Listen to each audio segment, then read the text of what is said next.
दोस्तों, सीरियल तीरों मेरा साथ रहेगी। कल के एपिसोड में हमने देखा कि मिथिला गोपिका को नया चश्मा खरीदने के लिए कहती है और सक्षम को भी कहती है कि वह उसे अपने साथ ले जाए। तब सक्षम उसे ले जाने के लिए तैयार हो जाता है और आज के एपिसोड में हम देखेंगे कि सक्षम और गोपिका कार में जाने की तैयारी कर रहे होते हैं तो गोपिका को बिना चश्मा के खिड़की खोल नहीं पाती और सक्षम खिड़की खोलता है और गोपिका कार में बैठ जाती है, परंतु गोपिका से सीट बेल्ट नहीं लगाया जाता क्योंकि वह बिना चश्मा की होती है और उसे बिना चश्मा के सीट बेल्ट नजर नहीं आता।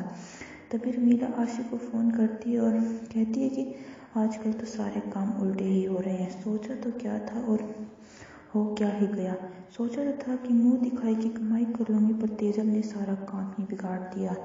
सक्षम और गोपिका बाजार जा रहे होते हैं कि तभी सक्षम को फ़ोन आ जाता है कि और गोपिका को कहते हैं कि पास में ही दुकान है, वहाँ से सामान ले आओ।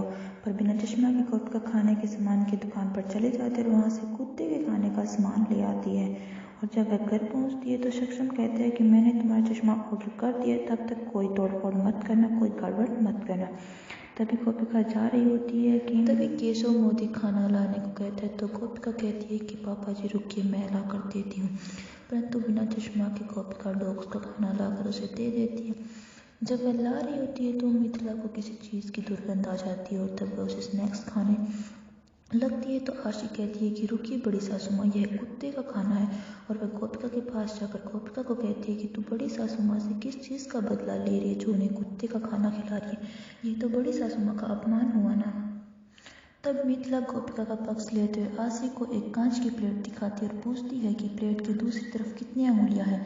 तो आशी कहती है कि साफ दिखाई नहीं दे रहा है बड़ी सासू माँ। तो मिथिला कहती है कि ना गलती तुम्हारी है ना गोपिका की, क्योंकि किसी को कांच के बिना साफ दिखाई देता है तो किसी को कांच के साथ साफ दिखाई देता है। तब मिथिला कहती है कि आइंदा कभी किसी को मेरे समक्ष गलत साबित करने की कोशिश मत करना। फिर मिथिला कहती है कि हमारे घर में दिवाली पर नई बहू रंगोली बनाती है, इसलिए तुम भी शाम को 6 बजे तक रंगोली बना देना। और कहती है कि मैंने और मीनल ने भी रंगोली बनाई थी जब वे नई बहुएं बन के वहाँ पे आई थी। रमीला ही तेन से कहती है कि मुझे नहीं लगता इस दिवाली पर तेरे ससुराल से कुछ आने वाला है। तभी रमीला के नाम से पार्सल आ जाता है और रमीला पूछती है कि ये पार्सल कहाँ से आया, इसमें क्या है। तो वे लोग कहते हैं कि दिवाली के अवसर पर सामान लाए हैं हम।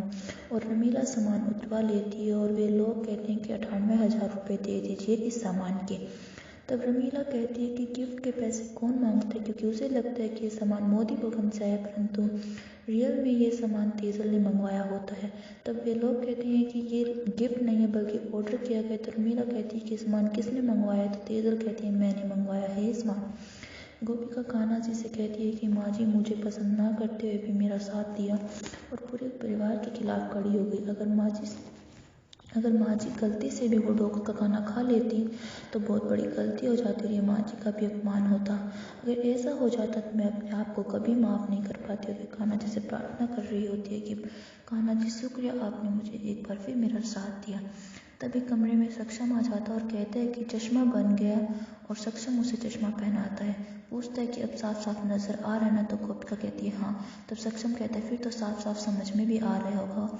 तुम कल यहाँ से चले जाना, तुम जितनी जल्दी यहाँ से चले जाओगे उतना ही ठीक रहेगा, क्योंकि तुम जितनी यहाँ पर रहोगी उतनी ही गड़बड़ करोगे। और फिर सक्षम मोदी कमरे से चला जाता है। फिर रमीला कहती है कि ये सामान वापस ले जाओ। तब तेजल कहती है कि ये क्या बकवास है, क्या आपके घर पर बहू को दिवाली पर गिफ्ट नहीं दिया जाता। तो हितेन कहता है कि दिया जाता है पर बहू स्वयं गिफ्ट नहीं मंगवाती।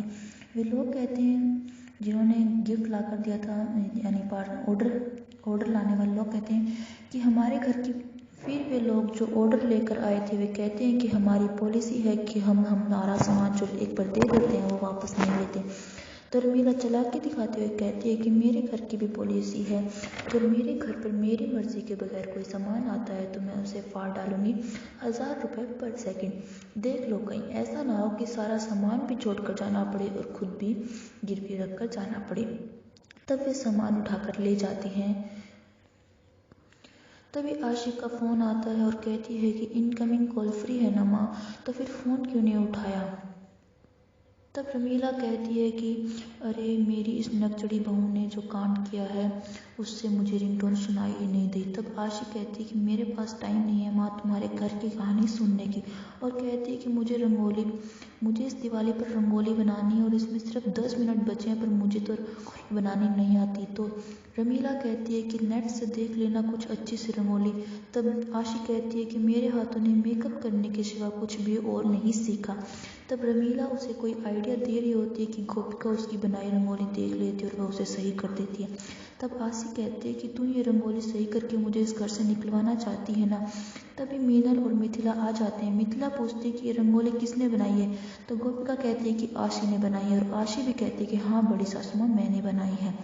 तो मिथिला कहती है कि ज़बरदस्त है रंगोली। तो यह सुन गोपिका थोड़ा मायूस हो जाती है क्योंकि ये रंगोली तो उसने बनाई थी, परंतु इसका सारा श्रेय आशी को मिल रहा था।